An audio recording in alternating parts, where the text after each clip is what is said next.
மரியாதை நடமாடணும். பிடிக்காதவங்கள தொடாதீங்க. எல்லாருக்கும் மரியாதை கொடுங்க. எல்லாரும் ஒழுக்கத்தோட நடந்துக்கோங்க. எல்லாரும் மருத்துவருக்கு பாதுகாப்பு கொடுங்க. இந்தியாவில் இருக்கிற கொல்கட்டா நகரத்தில் 9 ஆகஸ்ட் 2024 ஒரு நியூஸ் வெளியே வருது. அது முழு இந்தியாவே நடுங்க வச்சுட்டு. இந்த நியூஸ் ஒரு 31 வயசு உமன் டாக்டரோடது தான். அவங்க கொல்கட்டாவோட ஆர்ஜி கேர் மெடிக்கல் ஹாஸ்பிட்டலில் ட்ரைனிங் பண்ணிக்கிட்டு இருந்தாங்க. ஹாஸ்பிட்டல் மாதிரி சேஃபாக இருக்கிற இடத்துல இந்த பொண்ணோட மர்டர் அண்ட் ரேப் நடந்தது ரொம்பவே அதிர்ச்சி கொடுக்குற விஷயந்தான். இந்த விஷயம் வெளி உலகத்துக்கு வந்தது டாக்டரோட டெத் பாடியை போஸ்ட்மார்ட்டம் பண்ணப்போ தான்.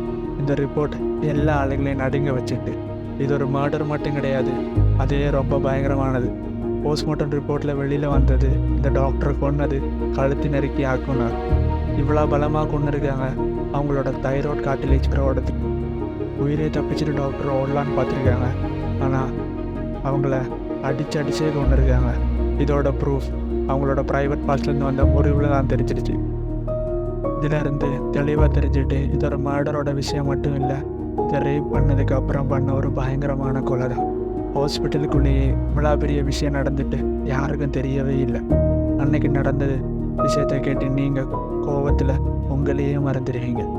அங்கே வேறு யாராவது இருந்தாங்கன்னா யார் இருந்தா? இந்த கேள்வியோட விடையை தான் இந்த வீடியோவில் நம்ம பார்க்க போகிறோம். இந்த வீடியோலேருந்து உங்களுக்கு உண்மை என்னன்னு தெரிஞ்சிடும். உண்மை என்னன்னு தெரிஞ்சதுக்கப்புறம் நீங்கள் நடுங்கி போயிடுவீங்க. காய்ஸ், இந்த வீடியோவில் ஸ்டார்ட் பண்ணதுக்கு முன்னாடி சொல்லிடுறேன், நான் அந்த பொண்ணோட பேர் ஜெயா என்ன அழைக்க போகிறேன். கன்ஃபியூஸ் ஆயிடாதீங்க, அது அவங்களோட நிஜமான பேர் இல்லை. ஜெயா ஒரு ஜூனியர் டாக்டர் கொல்கட்டாவோட ஆர்ஜி கேர் மெடிக்கல் ஹாஸ்பிட்டலில் ட்ரைனிங் பண்ணிக்கிட்டு இருந்தாங்க. 8 ஆகஸ்ட் 2024 காலையில் மாதிரி ஜெயா அவங்களோட நைட் ஷிஃப்டில் இருந்தாங்க.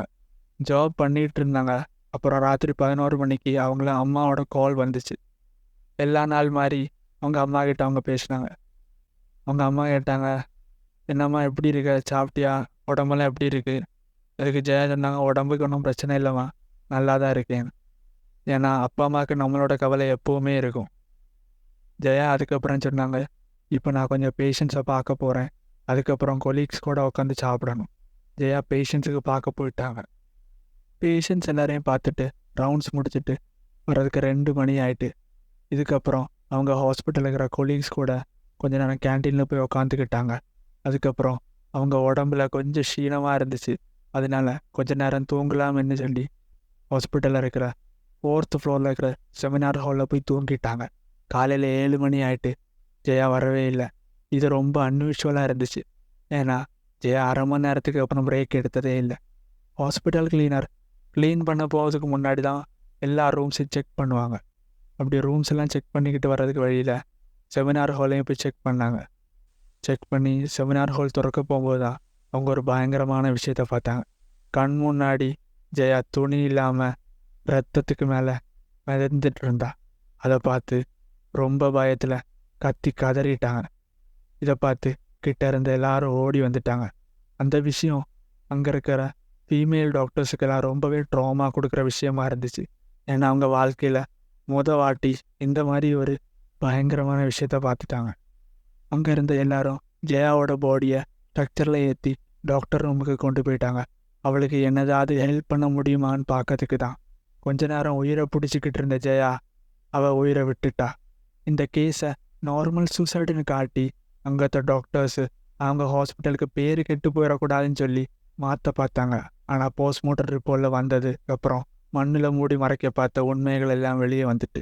இந்த ரிப்போர்ட் வெளியே வந்ததுக்கப்புறம் தான் தெரிஞ்சிச்சு, ஜெயா சூசைட் பண்ணது கிடையாது, யாரோ ஃபோர்ஸ் பண்ணி ஜெயாவை கொன்ன பார்த்துருக்காங்கன்னு. ஜெயாவை கொன்னது மட்டும் கிடையாது, அவளை ரேப்பும் பண்ணியிருக்காங்க. இந்த ப்ரூஃப்ஸ் எல்லாம் கிடச்சதுக்கப்புறம் கேஸ் போலீஸ்கிட்ட ஹேண்ட் ஓவர் பண்ணிட்டாங்க. போலீஸ் இந்த கிரிமினலை தேட ஆரம்பிச்சிட்டாங்க. முதல்ல போலீஸ் க்ரைம் சீனில் வந்து க்ளூ தேட ஆரம்பித்தாங்க. லக் இருந்தனால போலீஸ்க்கு ஜெயாவோட நெயில்ஸ் அண்ட் பிளட் சாம்பிள்ஸ் கிடச்சிட்டு. அதிர்ச்சி கொடுக்குற விஷயம் என்னென்னா, செமினார் ஹாலில் ஒரு சிசிடிவி கேமரா கூட இல்லைன்னு தான். ஆனால் நடந்து போகிற வழிக்கு ஒரு சிசிடிவி கேமரா இருந்துச்சு. காலையில் 3 AM - 8 AM வரை சிசிடிவி கேமரா செக் பண்ணாங்க போலீஸு, யாரெல்லாம் அங்கேருந்து வந்து போனாங்கன்னு தெரியறதுக்கு. இந்த சிசிடிவி கேமராவில் இருந்து தெரிஞ்சது 6 பேர் வந்து போயிருக்காங்க. போலீஸ் 6 பேரையும் கூப்பிட்டு விசாரணை பண்ணாங்க. நீங்கள் எதுக்கு அங்கே போனீங்க, ஏன் அங்கே போனீங்க, என்ன பண்ணீங்க ராத்திரி அங்கே போய்? போலீஸ் அவங்களோட ப்ளூடூத் ஆன் பண்ணி வச்சுக்கிட்டே விசாரணை பண்ணிக்கிட்டு இருந்தாங்க. ஏன்னா நம்ம ஒரு தடவை ப்ளூடூத் டிவைஸை ஃபோனில் கனெக்ட் பண்ணிட்டோன்னா அது அடுத்த தடவை ஈஸியாக பேர் ஆயிரும். இந்த ட்ரிக்கு வேலை பண்ணிட்டு 6 பேரில் இருந்த ஒரு பேரோட ஃபோனில் ப்ளூடூத் கனெக்ட் ஆகிட்டு. அவன் பேர் தான் சஞ்சய் ராய். ஒரு சிவில் வாலண்டியர் தான். சிவில் வாலண்டியர்னா போலீஸுக்கு கீழே வேலை பார்க்குறவங்க. அவங்க ஹெல்ப் பண்ணுவாங்க போலீஸுக்கு சின்ன சின்ன விஷயத்தில். என்னதுன்னா இந்த ஃபெஸ்டிவல்ஸ், ஈவெண்ட்ஸ், இந்த மாதிரி விஷயங்கள் வரப்ப ப்ளூ கலர் ட்ரெஸ் போட்டுக்கிட்டு செக்யூரிட்டியாக நின்று போலீஸுக்கு ஹெல்ப் பண்ணுவாங்க. இது தெரிஞ்சதுக்கப்புறம் சஞ்சய் ராயை போலீஸ் ரொம்ப பயங்கரமாக செக் பண்ண ஆரம்பித்தாங்க, கேள்வி கேட்க ஆரம்பித்தாங்க. சஞ்சய் ராய் போதையில் இருந்தான், போதை மருந்தோட. இதனால தெளிவாக ஒன்றும் கிடைக்கல அவன்கிட்டருந்து. சஞ்சய் ராய் ஃபோன் செக் பண்ணாங்க. அதுலேருந்து ஃபுல் போனோகிராஃபி கண்டென்ட்ஸாக கிடச்சிது. அது வச்சு முடிவு பண்ணிட்டாங்க சஞ்சய் ராய் தான் கல்பிரிட்டேன்னு. அதில் போலீஸ் ரொம்ப பயங்கரமாக சஞ்சய் ராயை கொஸ்டின் பண்ணாங்க. கொஸ்டின் பண்ணதுக்கப்புறம் சஞ்சய் ராய் ஒத்துக்கிட்டா அவன் தான் ஜெயாவை கொன்னான்னு. ப்ரூஃப்ஸ் கலெக்ட் பண்ணதுக்கு போலீஸ் சஞ்சய் ராயோட வீட்டுக்கு போனாங்க. சஞ்சய் ராயோட ஷூஸில் இருந்து ரத்தம் தெரிஞ்சுது. அந்த ரத்தத்தை போலீஸ் பிளட் சாம்பிள் டெஸ்ட்டுக்கு கொடுத்துக்கிட்டாங்க. சஞ்சயோட வீட்டில் இருந்து கொஞ்சம் ட்ரெஸ் காய போட்டிருந்தாங்க. இந்த ட்ரெஸ் நேற்றுக்கு சிசிடிவி கேமராவில் போட்டு வந்த ஆளோட ட்ரெஸ் தான். இதில் இருந்து தெரிஞ்சிச்சு சஞ்சய் ராய் ப்ரூஃப்ஸை வேற அழிக்க பார்த்துருக்கான். பட் சஞ்சய் கேள்வி கேட்கும்போது சஞ்சய் ரொம்ப போதையில் இருந்தான். ஏன் அது வேணும்னே பண்ணதாக கூட இருக்கலாம்ல, கம்மியான பனிஷ்மெண்ட்ஸ் கிடைக்க. ஜஸ்ட் பிகாஸ் அவன் போதையில் இருந்தான்னு சொல்லி. சஞ்சயோட ஷூஸில் இருந்து பிளட் சாம்பிள்ஸ் கிடச்சிது. ஜெயாவோட பிளட்டோட மேட்ச் ஆகிட்டு. இதுலேருந்து தெரிய வந்தது சஞ்சய் தான் ராத்திரி ரொம்ப போதையில் இருந்தான். இதுலேருந்து தெரிய வந்துச்சு சஞ்சய் ராய் ராத்திரி ரொம்ப போதையில் ஹாஸ்பிட்டலில் 11 மணிக்கு என்டர் பண்ணியிருக்காங்க. சஞ்சய் அங்கே நைட் ஷிஃப்ட்டில் வேலை பார்க்குறவன். அதனால் அவனுக்கு ரொம்ப நாலேஜ் இருக்குது இந்த மாதிரி விஷயங்களோட. ஹாஸ்பிட்டல் சிசிடிவி கேமரா எங்கே இருக்குது, கேமரா எங்கே இல்லை. அவன் சைலண்ட்டாக 4th ஃப்ளோரில் போய் தூங்கிட்டான். ஏன்னா அவன் போதையில் இருக்கிறது யாருக்கும் தெரியாமல் இருக்கிறதுக்கு, இல்லைன்னா அவன் வேலை போயிடும். கண்ணு முழிச்சப்ப 3 மணி.